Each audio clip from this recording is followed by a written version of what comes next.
display in the lower right corner of your screen. To use Picture-in-Picture, select Settings from the main menu, click on the Video tab, and click on Enable Picture-in-Picture. You can have this display always show the outpost if you wish by simply making a bookmark. Center your screen over the outpost and press Ctrl F1. Note, one of the slots below the pip display has become highlighted. That means that bookmark number 1 has been set. Since it is the only bookmark set, it is the one currently being shown. Not only do you now have a real-time view of the activities in this area, you can also manipulate objects seen in the pip so you can literally be in 2 places at once.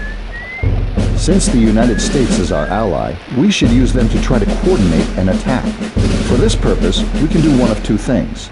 First, we can place a map flare at a location on the main screen or mini-map to where our ally will attempt to send forces if possible. You don't have to do this now, but to place a flare you can click on the flare button located below the mini-map or press Alt-Y to ready a map flare and then click on the main screen or the mini-map where you wish to place it.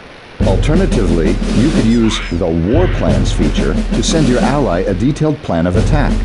Access the War Plans tool now by clicking the icon with the crossed swords near the minimap, or press Alt-Shift-P.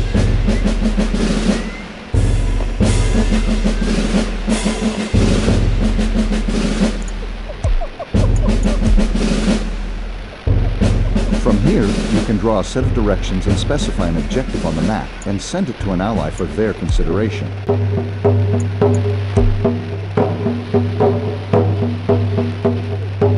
Now press the button with the crooked arrow on it. This is the Path tool. You can set waypoints on the map by left-clicking and then right-clicking to end placement.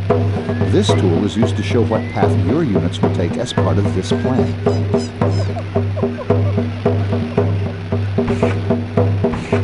Now click the Create Target Point button and left-click on the map to indicate a focused target point for this plan.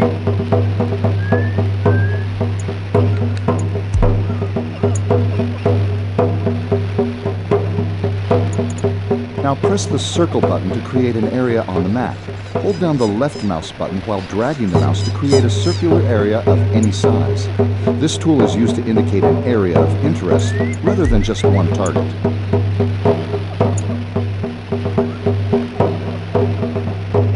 All of the items created so far will show up on the mini-map on the main screen, if they are part of a currently accepted or sent plan.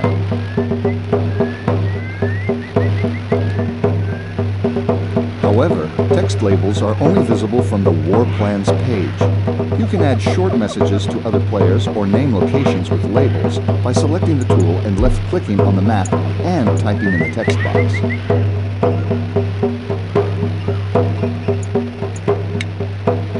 You can also manipulate anything you have drawn so far by using the Select Element button.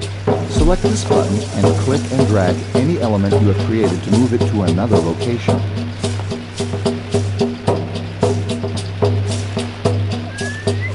You can drag the end of the path arrow if you just want to change its direction, or you can drag any waypoint on the path itself if you want to change its course.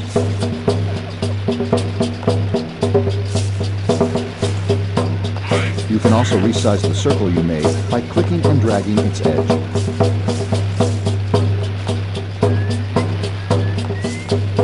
You can change the color of any new elements you wish to place by selecting a new player color.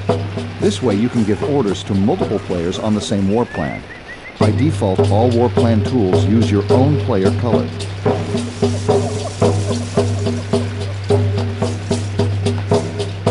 Now select the USA player's color and select the Path button and create a path on the map that you wish your ally to follow while executing this war plan.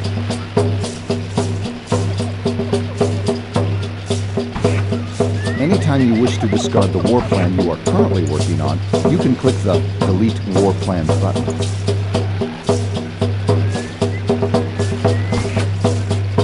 When another player sends you a war plan, you will receive a text message at the top of the screen and their name will highlight and flash on the panel on the right.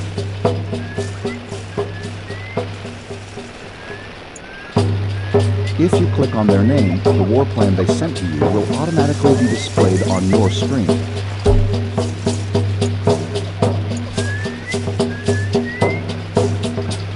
player has sent you more than one war plan, you can click on a drop-down box next to the player's name to select which one you wish to view.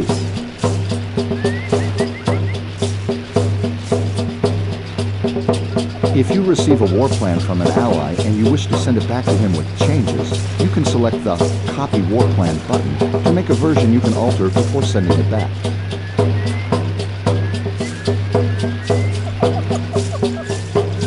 When you are finished creating or modifying a war plan, you can quickly send it to all of your allies at once by pressing the Send to Allies button.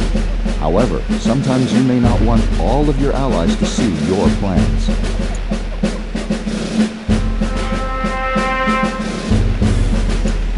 The Send Current War Plan button will take you to a panel where you can customize which players will receive your war plan.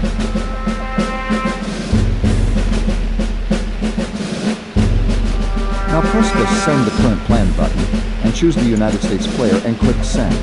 Your ally will do his best to comply with your request. But remember, as with human allies, computer allies don't always do things the way you plan.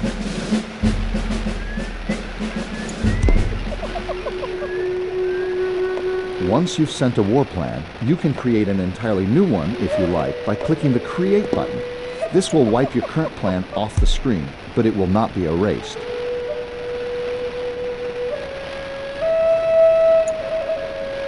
You can go back to viewing your original plan by deleting the one you're currently working on, or by sending it and selecting the old one from the drop-down box next to your player name. For now, let's exit this screen by pressing the Tab key.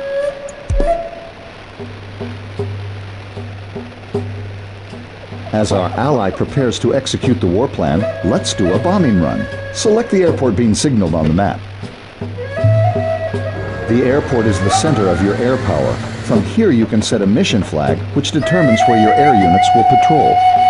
You can determine who goes on the mission and who doesn't by using the Add Aircraft to Mission button.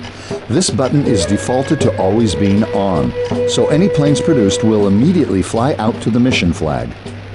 Finally, there is the Scramble button, which ejects all aircraft into the sky, which is useful if you're just about to lose the airport to the enemy. Select the Set Mission Flag button and place the flag over the enemy base being signaled. Once set, your garrison plane should take off. If not, simply select them in the airport's information panel and click Add Aircraft to Mission. The basic relationship between air units is that fighters are good against all air units, fighter bombers are good against naval units, and bombers are good against land units. An aircraft carrier is a naval unit you can produce at your dock that functions just like an airport, except it doesn't produce any aircraft. Of course, aircraft are the only way flying only from the air. Once your civilization has reached Epoch 13, you gain the ability to build missile silos. Go to the area being signaled and select the citizens there. Select the silo building under Build Military Structures and place it nearby.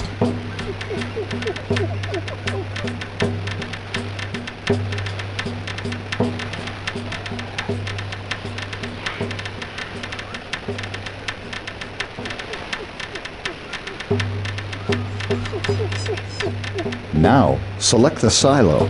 The only thing a silo can do is house a nuclear missile.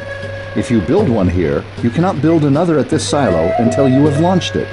You launch the missile by selecting it from the silo's action panel and right-clicking in the main view where you wish to strike. Build a nuclear missile and launch it at the Incan City when you're ready.